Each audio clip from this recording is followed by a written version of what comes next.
Business Matters. نحمد ونصلي على رسول الكريم أعوذ بالله من الشيطان الرجيم بسم الله الرحمن الرحيم Assalamu alaikum wa rahmatullahi wa barakatuh, and welcome to Radio Al Ansar, the Business Matters program with me, Anwar Moolla. On a Monday evening, it's 15 minutes past 7, and that's time for Business Matters. The numbers in the studio is 0861904904 and the WhatsApp number 06090411056. Business Matters brought to you by the Minara Chamber of Commerce. Tonight, I'm fortunate to have company in the studio, and I have Brother Asad Gaffar sitting with me. Asad is from the Westworld Ratepayers Association, and our topic tonight is the role of ratepayer associations and what they can and cannot do for us as the ratepayers of the areas. So, Asad, Assalamu alaikum. Welcome to Radio Al Ansar. Wa alaikum assalam wa rahmatullahi wa barakatuh. Jazakallah for having me. Okay, lovely to have you here. We come from the same area. I live in Westworld, you from the Westworld Ratepayers Association, so something in common there. And lovely to know what we can and cannot do to get involved in the Ratepayers Association and what the Ratepayers Associations are doing for the communities. So, Asad, I'm going to start by asking you to tell us a little bit about yourself and in terms of your career and what you do, and then how you got involved with the Ratepayers Association.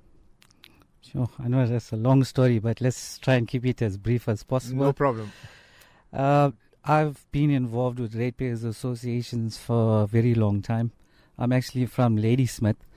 I was the chairperson of the Ladysmith Ratepayers Association.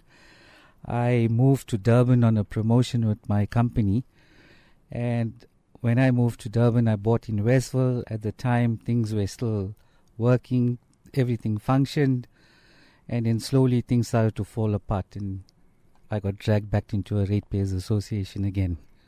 Okay, lovely. So you're a Ladysmith boy now living in Westworld. Excellent.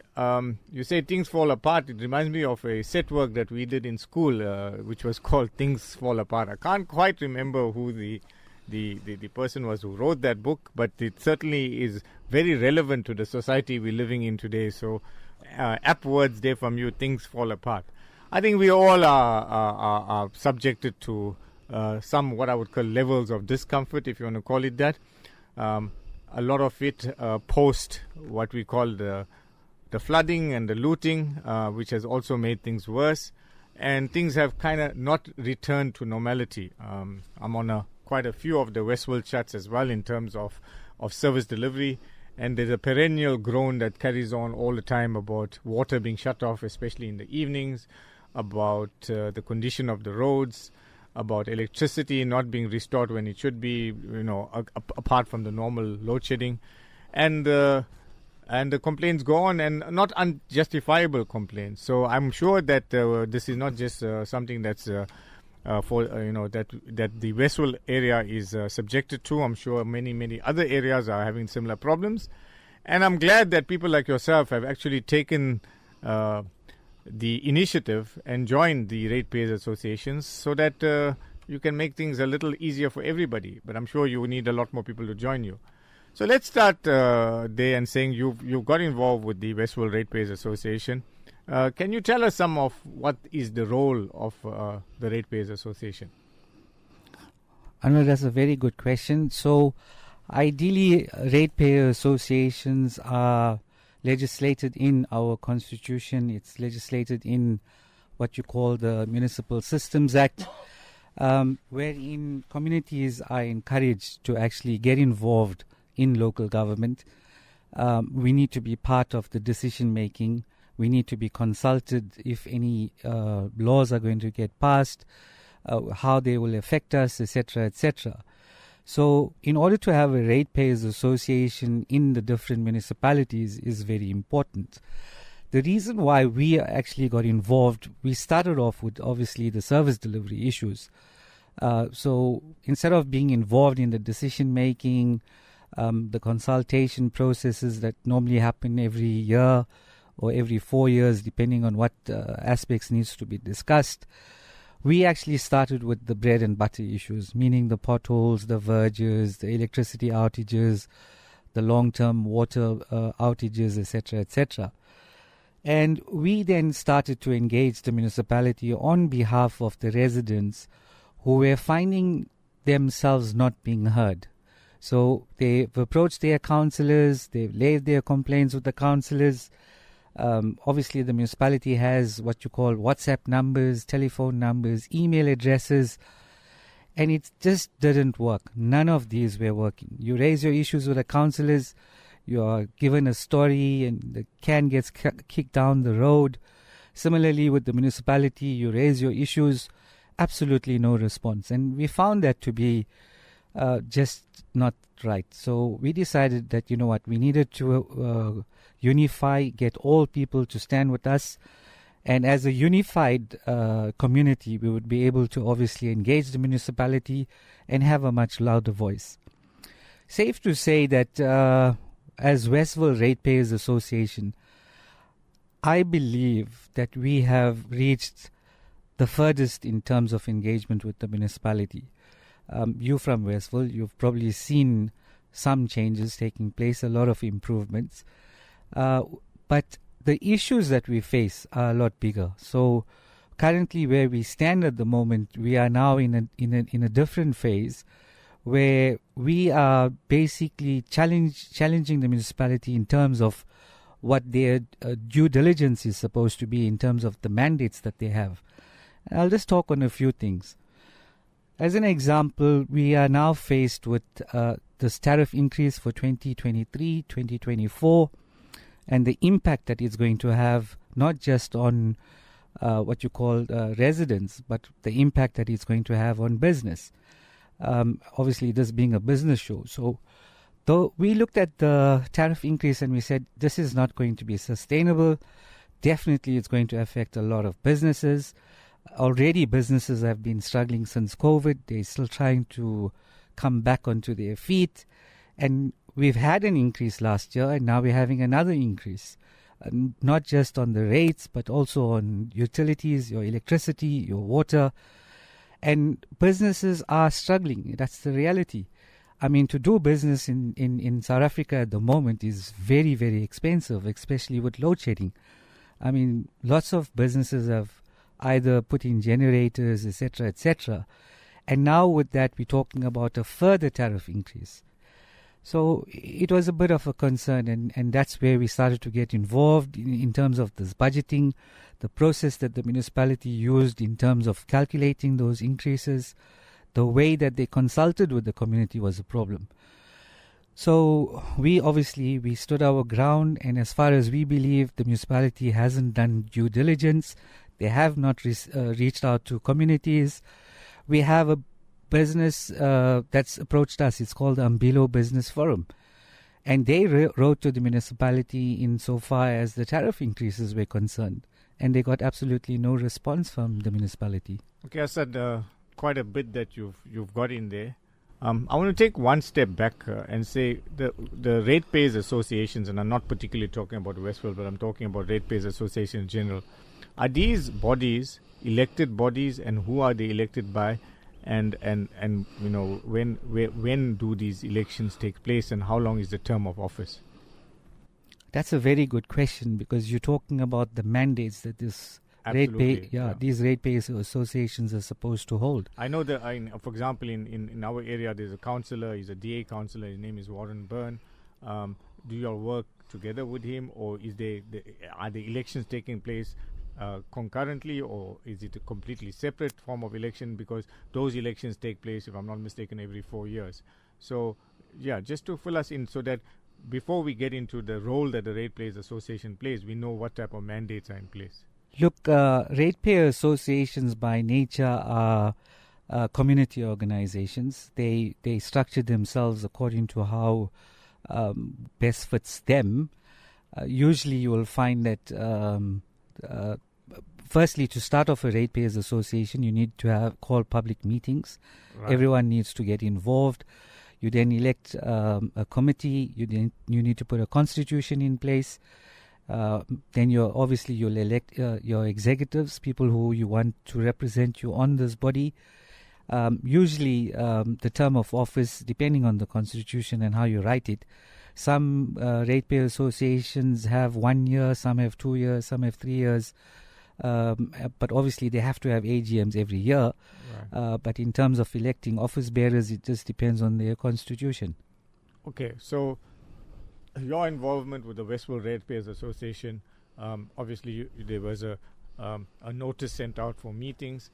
There would have been a meeting that took place, and then certain office bearers put in place.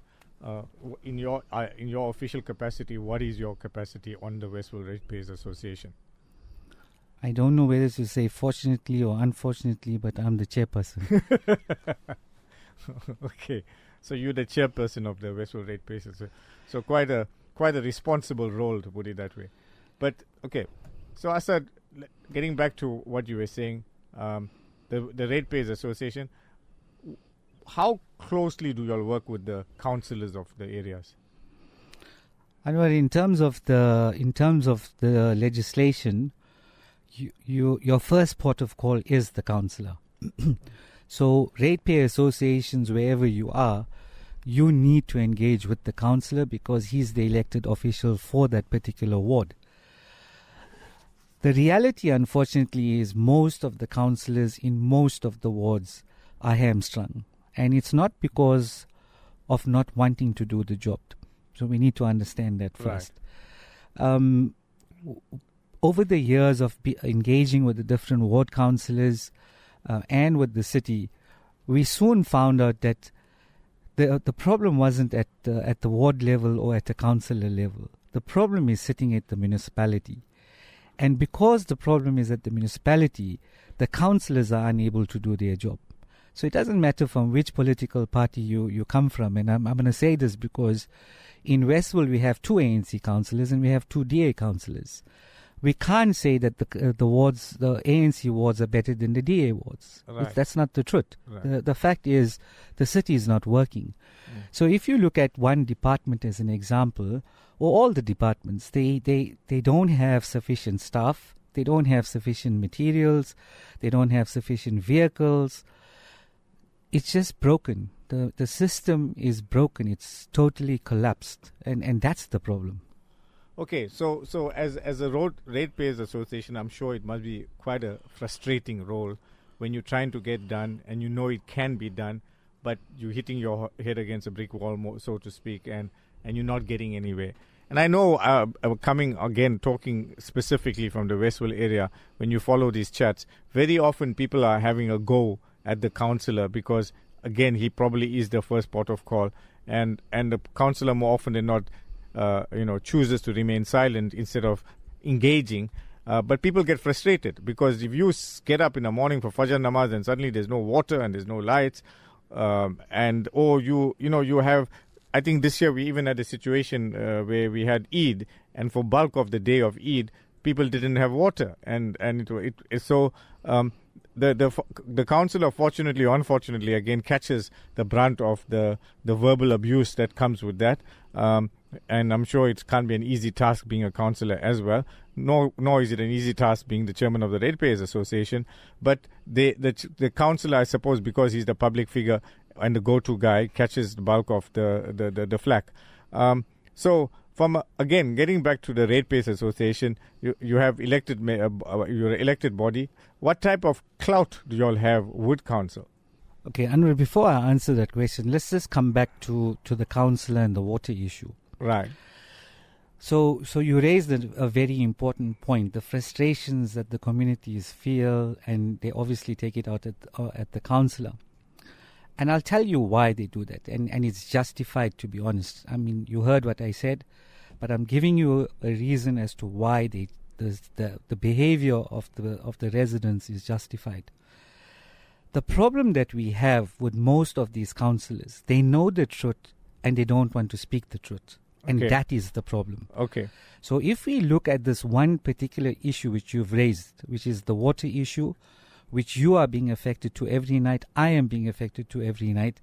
You are on most of the social groups. You see the complaints. You see all the issues. You raised the issue about Eid and there was no water. So let's talk about that. The reason why Westfield, in those particular areas that are affected, why there is no water is because the reservoir is filling at night. And the city has been doing this for a while. And why are they doing this? It's because the infrastructure feeding the different reservoirs has a problem. Okay. So because the reservoirs, the lines feeding the different reservoirs have a problem, all of the reservoirs are unable to fill up to capacity. So they need to fill one, close one, and so forth and so forth to give it an opportunity to fill. Right. So this happens on a daily basis. Unfortunately for us in Westville, in those particular areas, that's the time from about, say, 2 in the morning till about 6 in the morning. That's when you won't get water. It happens every night. But like you see, every night people will come on, why is there no water? Why is there no water? They go to the councillor and he's telling us he's speaking to this person and he had a meeting with that person. He's just spin doctoring. He knows the truth. Now, what I'm talking about is there, it's open, it's in the public domain. We are losing 56% of our water. 56%. Exactly. Right. 56% of the water that we buy from Amgheni, we're losing. And why are we losing it? Because the infrastructure has collapsed. The city is in desperate need of rebuilding itself on the infrastructure. Right. Now, to get to that point is the reason why we went on a protest. Because we need to reach this point in order for us to have engagements with the city to open these discussions to say, when do we start rebuilding the infrastructure? Because if we don't, it's getting worse and worse. If you look at the water situation, 5 years ago, we were losing 500,000 rand.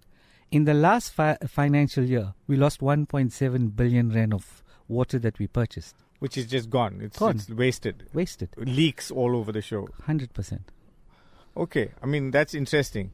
Question is the city doing anything about it? I'm seeing a comment that has just come through on WhatsApp here, and I'm going to read it to you. It says, Salam, you say there's not enough staff and not enough funds, but I'm sure they have enough for pocketing and corruption.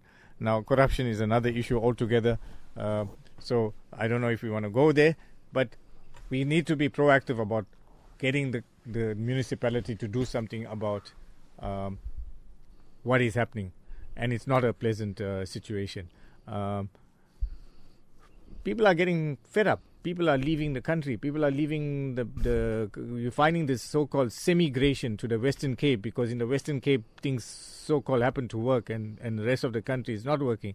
So we don't want to get into party politics, but that's the reality. I'm seeing it. I was recently in Cape Town. I'm seeing areas like Paarl, Stellenbosch. There's a massive amount of people moving in there. And it's happening. It's working. Beautiful places to live in. But unfortunately, parts of Johannesburg, parts of Durban, it just ain't happening. So I'm sure the excuse you given all the time is we don't have the funds to put it right. So where do we start? That's a very good question, and it's going to answer the previous question that you asked. So where to from here? So we're busy running a campaign, and we called Fix the Leaking Bucket. So Fix the Leaking Bucket. Correct. Okay. Right. And what we are saying is the city is asking for more money from the ratepayers to put in a bucket that's already leaking. And we're saying you first need to fix this bucket. Right. Once you fix this bucket, you are able to collect all the revenue and use it correctly.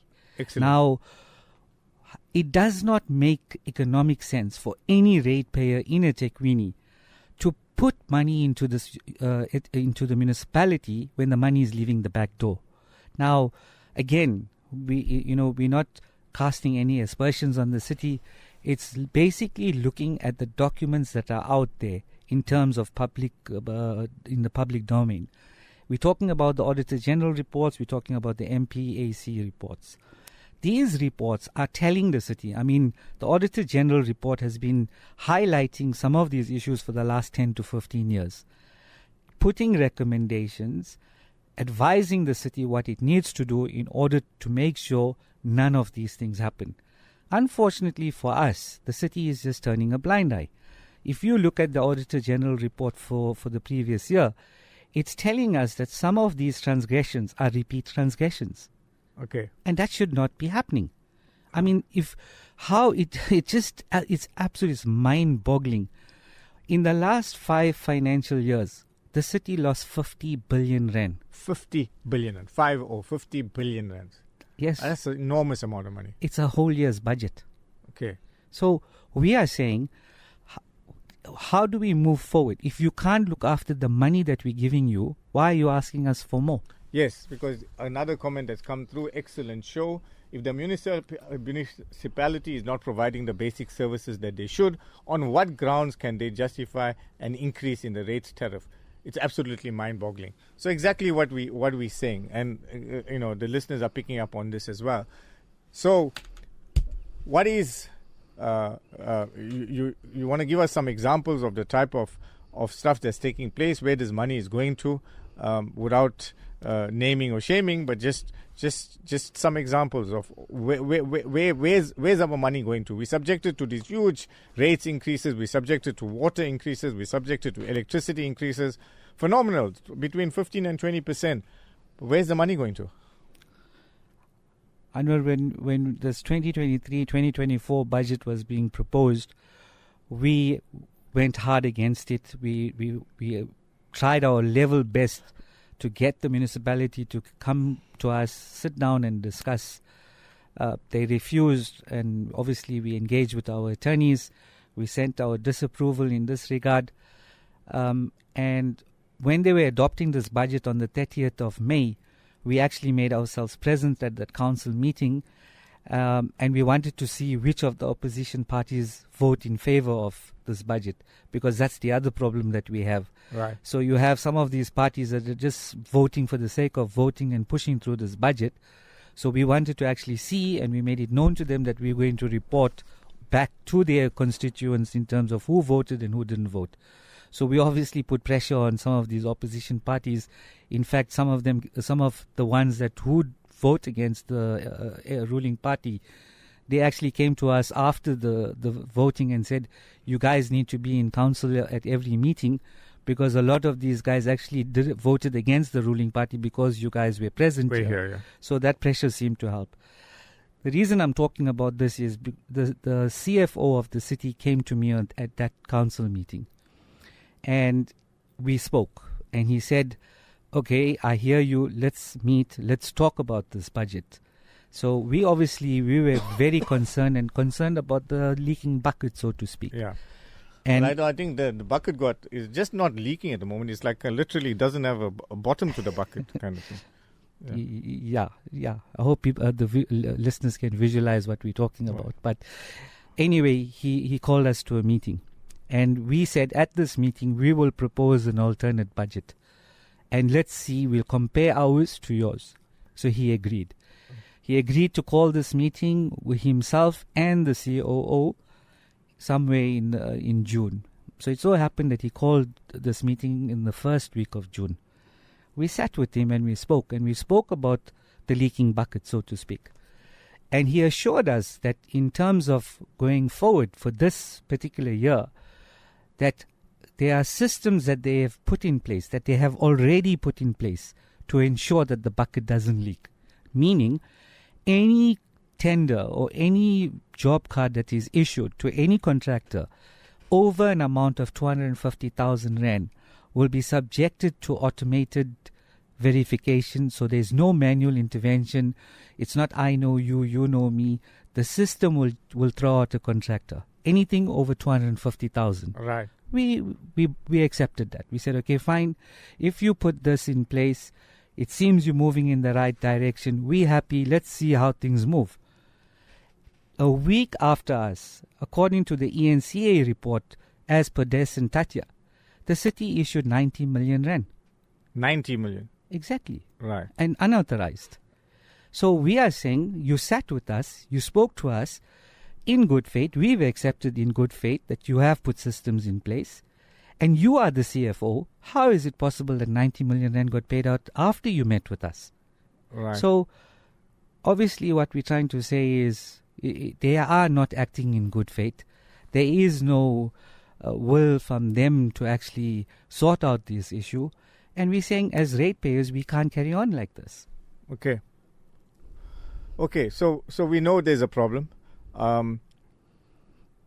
Sometimes you have to take drastic action, and it means there's calls for a rates boycott. What's the take of the Ratepayers Association on this type of call? Anwar, the response has been phenomenal. Firstly, as Westworld Ratepayers Association, do you all support this call? Well, we called it. So you called it, okay.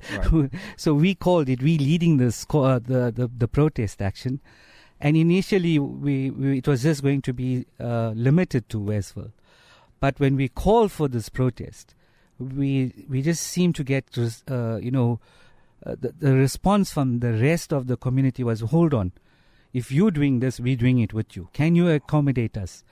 And like that, we've been communities from across the Tekwini have been reaching out to us, calling us. I mean, we've been from the 30th of June up until today, we've been going helter-skelter, talking to communities who want to hear more about this and who want to join and be part of the campaign. So the support has grown. It's, in fact, now, and you asked the question is who's leading this campaign, and you weren't sure who it is, but obviously it's us as Westville that's leading this campaign. But now, in order to fulfill this demand of the entire city, we're now changing this campaign. We're now calling it the Tekwini Ratepayers Protest Movement. Okay, so you've changed the name altogether. We're changing the name to accommodate anyone, because what we're finding, Anwar, is a lot of areas do not have an active ratepayers association, but they want to be part of this. So how do we accommodate them? And the only way we can accommodate them is by taking them all under one, and hopefully we can take it forward. Okay, excellent. I see a big kind of a statement that has been put out by the Active Citizens Coalition. It's a long statement that they've put out, so I don't think it would be we have the time to read all of this out, but it basically alludes to exactly what you're talking about, and they also are kind of mourning about what we've been subjected to. Business Matters program brought to you by the Minara Chamber of Commerce, and tonight we're having a really, really interesting discussion with Brother Asad Gaffar, who until tonight I wasn't aware is actually the chairman of the Westworld, or chairperson of the Westworld Ratepayers Association. He's been kind enough to give up his time tonight to spend it with us, and I've certainly learned a lot so far. But Brother Asad, to carry on our discussion about the rates boycott that has been called for, Westworld Ratepayers Association has been the leading ratepaying association in calling for this. Yay, well done. It's now being rolled out, and it's a much bigger situation, as you said, being adopted by a lot more people. So, what is the proposal? What is? We're going to have to stop this leaking bucket, as you say. What is the proposal? The proposal is basically the ball is in the municipality's court. One of few things that is definitely going to happen. We have been advised last week that the city would like to sit down and talk to us. Nothing official has come of late. In fact, we were hoping by today we would get a response from the city, because where we stand at the moment, a lot of the people are putting us under pressure to say, provide us with this account number, we're ready to start this protest, we want to put this money in, and we're saying, hold on, we're just waiting to do some due diligence, make sure that the city is not prepared to sit down and talk. If not, 1st of August, is the date that we gave out the last time when we were in the studio, to say that we will launch this protest campaign. So it seems more than likely, as of tomorrow, that we will definitely share the details, and most people will be paying into this account, and we'll take it from there. It's left up to the city. Obviously, we will more than likely will end up heading into court. Either they will take us or we will take them, and it's based on the fact that people will put money into this account, and then the city will either issue summons or some sort of notice. Previously, they used to issue disconnection notices. We've already written to the city to say to disconnect someone from electricity due to non-payment is illegal. It's against the constitution. Should you do that, we will take you to court. So obviously, they've realized that that's a pressure tactic that they used previously does not work, will not work, because they will lose. and we will sue them for costs. So they're not going to use that. They're probably what they would use, and we've seen from the different responses that they're putting out there, is that they're saying they will institute legal proceedings. And what we are telling all the people out there willing to join this campaign with us, the moment they mention any of that, we will approach a high court. And why we're saying that is because we've declared a dispute with the city in terms of the Systems Act 32 of 2000. Once you've issued that dispute, the city is compelled by law to engage with us. And the fact that they don't want to engage with us and then want to take us to court, they are missing a step. And if they miss that step, they'll definitely catch a hiding in court, I can tell you that much. Well, one good thing about this country is still the impartiality of the judiciary. So hopefully you get a fair trial if it comes to that. So I don't know if we're jumping the gun a little bit here, but I'm champing at the bit, so to speak. I pay a fair amount in rates, electricity, water. It's a consolidated bill that I get each month.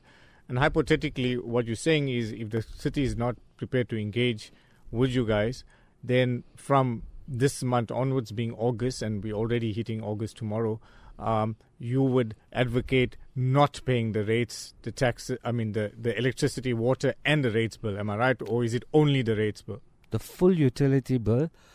What we're saying is you're not going to pay the city. Right. We need to be clear about it. We're not saying not pay. Sure, it's not a free ride. Yeah. It's not a free ride. Yeah. You will pay into the account number that we provide, and you have to give us the mandate. So meaning that there's an electronic mandate that you will give us. We need to know who's in this campaign, and only those who have signed the mandate, we as the Westville Ratepayers Association will provide the legal protection on those. So they have to sign the mandate and obviously pay the money into that account as well. 100%. Okay. If you haven't, so there are some people that are in a different scenario, but the most important thing is you have to sign that mandate. If you haven't signed that mandate and you somewhere and we don't know who you are doing something on your own. Should the municipality take action against you, you can't hold us responsible because we'll walk away from that. We're making it very clear that only those who've signed the mandate, those names and those account numbers, we will provide to the municipality. So the municipality will be aware of who's exactly in this protest. If you haven't signed this mandate, you will not be covered. Okay. This mandate, are you talking only about residents of certain wards in Westville, or is it quite extensive? It's across the city. Okay. Asad, with no due respect, it's a mammoth task in terms of you're going to get thousands of people putting money into your bank account or into your bank accounts. Do you have the infrastructure to handle this? Yes, I mean, this is the other interesting part, because we actually stuck our necks out as Westville. In fact, it's costing us a lot of money to do this, as you can imagine, because we have to make sure we have the right systems in place. We have to have the right technology in place, because there's lots of due diligence that we have to do. And we are spending a lot of money. I'm not going to lie to you about that. But we have to do it. And yes, we have put systems in place to be able to manage the accounting and the back offices, etc., etc. I think we are quite comfortable in that regard. I have to say that a lot of professionals have reached out to us to assist in this process. Okay, excellent. Good to hear that. Okay, so my biggest fear is that I'm going to get somebody from the municipality that pitches up and says your bills are unpaid, and we're going to cut off either your water or your electricity, and I'm going to be sitting in the dark, so to speak. Not that we're not sitting in the dark at the moment anyhow, but when we're sitting more in the dark or in a darker space. So what happens? I for example, pay my municipal bill into this account that you guys are going to give us. We sign this mandate, and then 6 weeks down the line, I'm going to get somebody coming to say, hey, you haven't paid your bill. What happens? I'm so glad you asked that question, because we've been thinking about it, and we went back and we consulted with our legal team, and this is the process. So if you haven't paid, you will fall into arrears. Once you've fallen into arrears, you then get a notice that will advise you that you are in arrears, and usually the municipality will tell you what action they're going to take. As I've explained previously, they said a disconnection, and now we know that they can't say disconnection, so they can't disconnect you, and they know that they can't disconnect you. The only other option that they have is we will institute legal proceedings against you. Right. Now that legal proceeding notice will come on a utility bill. Anyone that's in this campaign with us and has signed that mandate, if you receive a utility bill, even though you are in this campaign with us, meaning they're not supposed to tell you that, should they do that, we will approach a high court. So in other words, if they tell you that they want to take legal action against you. Correct. We're not even going to wait for them to come to your door or to your gate. The moment you get that notice, we will approach a high court. Okay. Asad, the biggest fear, I would say, from the ordinary citizen out there is that they're going to pay all of this money into this Ratepayers Association account, and I won't say Westfield any longer because it's more than that. And there could be 2, 3, 4, 5 months of rates together with other bills that are being paid into the account. It could end up being, each household could end up paying 60, 80, 100 grand's worth of money into this account. What assurance do we have from your organization that either that money is safe or that money will at some stage, when the issues with the municipality are resolved, be handed over to the municipality? In other words, what is the accountability like? That's a good question as well, and we've been pondering this at all different levels. People will say, no, if you say trust account, it must be into a lawyer's trust account, and if it's not a lawyer's trust account, it needs to be in another trust account. The process to administer trust accounts are complicated. That's the first part.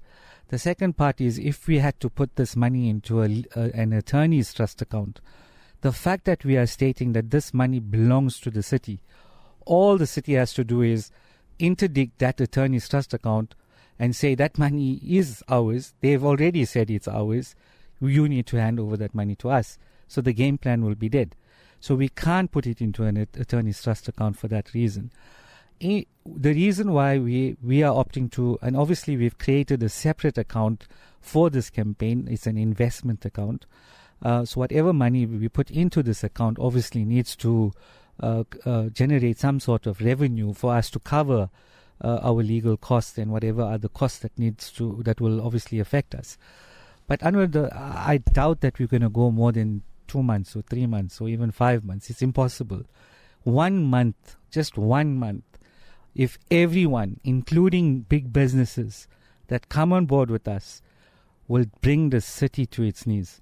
And when we say bring it to its knees, it will force the city to go under administration. And it's something that we need to consider, and we need to consider it seriously, because we need to start rebuilding the city. Okay. Asad, you kind of giving me some goose pimples here. A question that's come through. Assalamu alaikum. How do we go about to get to sign this mandate? Please explain.